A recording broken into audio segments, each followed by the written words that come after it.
Hello everyone, welcome to our channel. ఈరోజు మన ఛానల్లో మంచి టేస్టీ రెసిపీ పోహా అయితే చేస్తున్నానండి.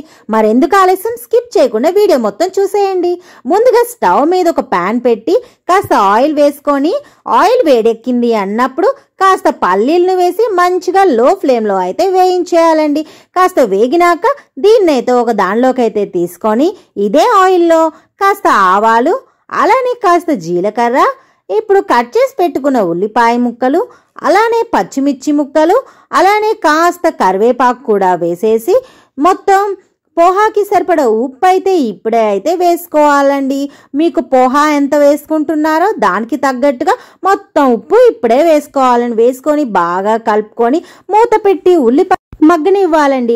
ఇంకా ఇప్పుడు ఇదే టైంలో మనం ఎన్నైతే అటుకులు తీసుకుంటున్నామో ఆ అటుకులు మొత్తానికి వాటర్ పోసుకొని ఓసారి కలుపుకొని వాటర్ అంతా డ్రైన్ చేసి పక్కనైతే పెట్టేయండి.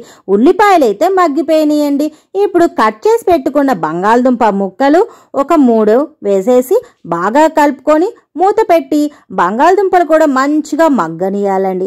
బంగాళదుంపలు కూడా మంచిగా మగ్గిపోయినాక కట్ చేసి పెట్టుకున్న టమాటో ముక్కల్ని కూడా వేసి బాగా కలుపుకొని ఈ టమాటోలు మొత్తం ఉల్లిపాయలు బంగాళదుంపలు అన్నీ మంచిగా ఉడకనియాలండి. లో ఫ్లేమ్లో పెట్టేసుకొని బాగా ఉడికినాక కాస్త పసుపు కూడా వేసి బాగా కలుపుకొని ఆల్రెడీ మనం కడిగేసి పక్కన పెట్టుకున్న పోహా ఉంది కదండి, అది మొత్తాన్ని అయితే వేసేసుకోవాలండి. వేసేసి బాగా కలుపుకొని మూత పెట్టి ఒక 10 నిమిషాలు కుక్ చేసుకుంటే చాలు.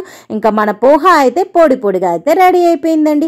పైన కాస్త కొత్తిమీర, అలానే మనం వేయించి పక్కన పెట్టుకున్న పల్లీలను కూడా వేసేసి ఇంకా మనం సర్వ్ చేసుకోవడమేనండి. నచ్చిందా అండి?